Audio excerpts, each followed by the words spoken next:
தமிழகத்தில் 1076 கிலோமீட்டர் நீளமான அழகிய கடற்கரை, 14 கடலோர மாவட்டங்கள், 600க்கும் மேற்பட்ட மீனவ கிராமங்களும் 10 லட்சத்திற்கும் அதிகமான மீனவர்களும் உள்ளனர். மன்னார் வளைகுடா பல்லுயிர் காப்பகம் தெற்காசியாவின் முதல் கடல்சார் பல்லுயிர் காப்பகமாக திகழ்கிறது. 3600க்கும் மேற்பட்ட அரிய வகை தாவரங்கள், கடல் உயிரினங்கள் மற்றும் கடல் பசு, கடல் ஆமை என பல அபூர்வ உயிரினங்களும் இங்கு உள்ளன. நமது கடற்கரைகளில் பிளாஸ்டிக் பாட்டில்கள், சுற்றுலா பயணிகள் வீசி எறியும் குப்பைகள், கட்டிடக் கழிவுகள், திடக்கழிவுகள், தொழிற்சாலை கழிவுகள் என குப்பைகள் குவிந்து வருகிறது.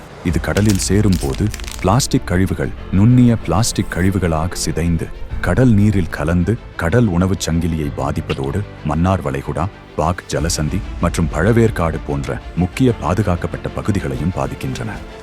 தொழிற்சாலை கழிவுகள் மற்றும் பிற குப்பைகளால் மீன் வளம் குறைவதோடு மீனவர்களின் வாழ்வாதாரம் பாதிக்கப்படுகிறது. இதை கண்டுகொள்ளாமல் விடுவது கடலுக்கு மட்டுமல்ல, மனித இனத்திற்கே ஆபத்து.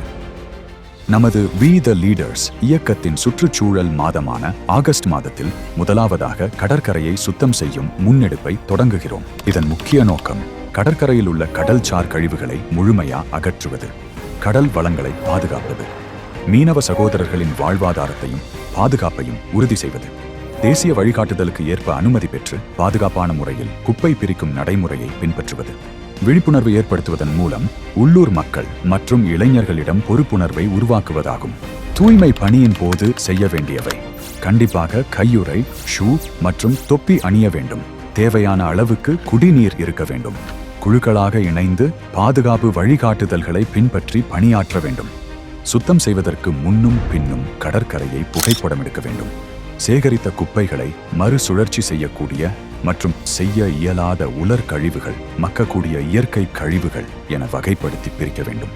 இடம், நேரம், தன்னார்வலர்களின் எண்ணிக்கை, சேகரிக்கப்பட்ட கழிவுகளின் எடை மற்றும் வகைப்பாட்டை படிவம் அல்லது மொபைல் செயலி மூலம் பதிவு செய்ய வேண்டும். செய்யக்கூடாதவை: கடலுக்குள்ள இறங்கக்கூடாது. மருத்துவ கழிவுகளையோ அபாயகரமான பொருட்களையோ தொடக்கூடாது. சிப்பிகள், கடல் பாஷிகள், ஆமை கூடுகள், அலையாத்தி தாவரங்கள், பவளப்பாறை துண்டுகள் அல்லது பாதுகாக்கப்பட்ட வாழ்விடங்களை சேதப்படுத்தக்கூடாது. சேகரித்த குப்பைகளை கடற்கரையிலேயே எரிக்கக்கூடாது. நிகழ்வுக்கு பின் பிரச்சார பேனர்கள், உணவுப் பொருட்கள், காகித கோப்பைகள் என எதையும் விட்டுச் செல்லக்கூடாது. கடற்கரை பூஜ்ய கழிவு மண்டலமாக இருப்பதை உறுதி செய்ய வேண்டும்.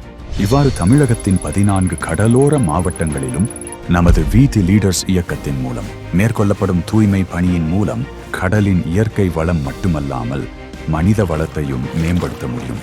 மாற்றம் நம்மிடமிருந்து துவங்கட்டும். தூய்மையான தமிழகம் பிறக்கட்டும்.